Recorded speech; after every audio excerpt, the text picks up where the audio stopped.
Jonathan Lee Riches investigates. I am covering the Robert Card mass shooting case, Lewiston, Maine. Tragedy occurred. 18 people lost their lives, numerous people injured. What happened in Lewiston, Maine? I am out on the scene, been posting a lot of videos. Now I'm about to show you a incident outside the home of Robert Card in Bowden. I drove up to his house to just kind of see the area, maybe talk to some neighbors, and driving to Mr. Card's home, an incident happened outside. It's believed that who I'm about to show you, is Robert Card's son, honking the horn. It's very wild. I'm going to share you this clip, and then we will further discuss. Check it out.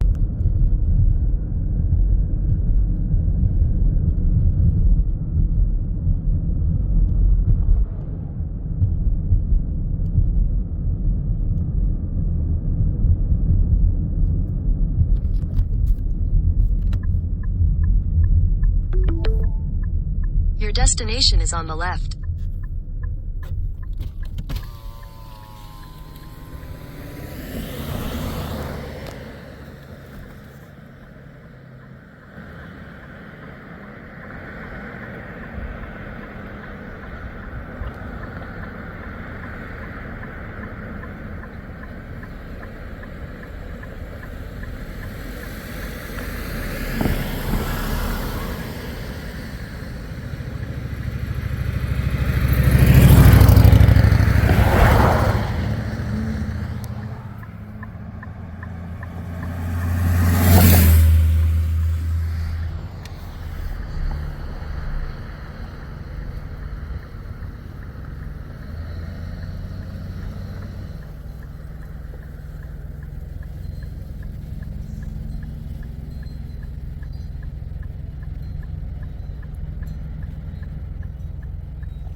Who are you?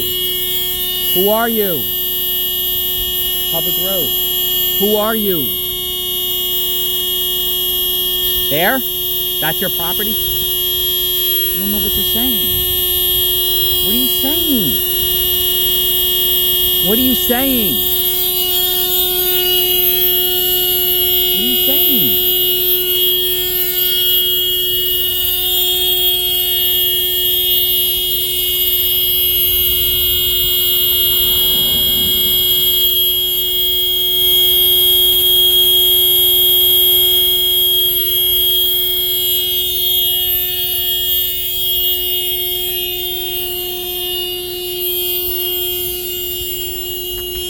Somebody here is like honking the horn like crazy. I don't even know what that is about.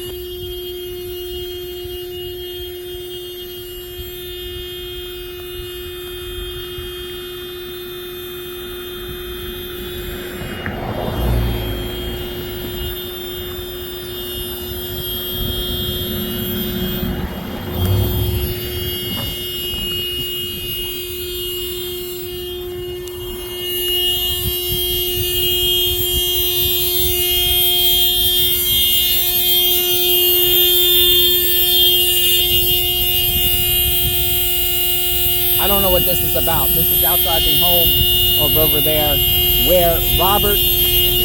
Yeah, I don't know. Who is this person? Yeah, you know that person?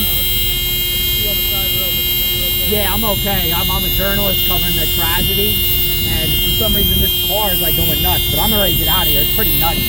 Thank you. Thank you.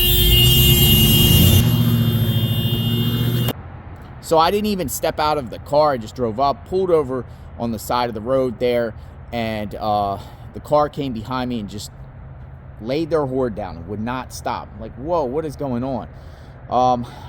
You know, I have mixed feelings now after the fact about that, because I'm like, maybe the guy was just whoever lives there, and I'm assuming it's his son. It looked like his son. People were saying, I posted a video up on Twitter, some pictures on Twitter about it, and people are like, that's his son, that's his son. So it could be his son. Maybe his son was irritated about the whole situation, or didn't want journalists coming around the home or whatever like that. But I don't think that's the way to act. I always keep cool, calm, and collective, but I don't think someone should just honk their horn and hold it down there as like it was intimidation, or just tired to get out of here. What's your thoughts on that? Because there's another thing too, is I shared a video a few days ago about a neighbor of the Cards, and this neighbor spoke out and said, these are people you do not want to approach. They're gun fanatics. They said they're far to the right. Let me share this clip with you, the neighbor speaking about the Cards. And Liam, we understand that you grew up near Robert Card and his family. Can you tell us anything you know about the person of interest in these shootings? Well, I grew up about half a mile away. Bowdoin is a very interesting community. There's kind of like a center hub near the school and the town store, excuse me. And then you have like West Bowdoin, but they all interconnect around the school and the town store. And I just happen to live near there. And the family complex, it's basically a compound. The family and Robert, they're all gun fanatics. They, for all intents and purposes, are very much associated with right-wing militias. It's known in the town to stay away from them and to not approach them. If you see them, you just turn around and walk away. I remember going to the town store when I was a kid, about, around 12, 14.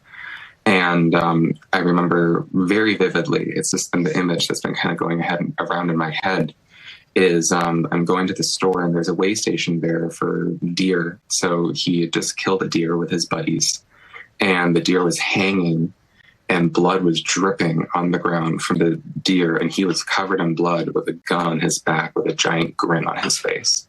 And they were all smoking cigarettes and drinking their morning coffee and like praising each other. And also they would shoot guns all the time. Like you could hear them every day after school. It was like clockwork. You could hear them shooting guns, and the sound would ricochet up the valley. I could even hear it at elementary school. At times, you could hear them shooting guns. Liam, real quickly here, we only have a few seconds, but this is a close-knit community. Do you have friends who you know were injured last night? Yes, there are some friends of mine that have been injured. I know there was a baby that was killed at the bowling alley. It was a children's bowling night. So I do know that happened. I'm not going to give any information out until the police officially release the names. But there's going to be a lot of heartache and tragedy that comes from this. Well, Liam, Kent, we appreciate you taking some time. Continue to stay safe, and we'll make sure to check back in with you, okay? Thank you. I appreciate it. So that incident that I had in front of the Card's house kind of makes me believe what the neighbor was saying. I mean, that was kind of strange and weird. And there was cones in front of the Card's house and saying, do not trespass. Maybe those cones were all there before this tragedy happened, or maybe they put them up because media is going around. People want answers. People want to just see for themselves. It's a public street. It's a public street. Trying to speak to some neighbors if they want to speak. It's a tragedy. Some neighbors and some people in this tragedy have spoken about this, but who is Robert Card and why did he do this crime? I'm covering this case extensively. Subscribe to my channel, hit the notification button. Let me know your thoughts. We will talk soon. Stay tuned.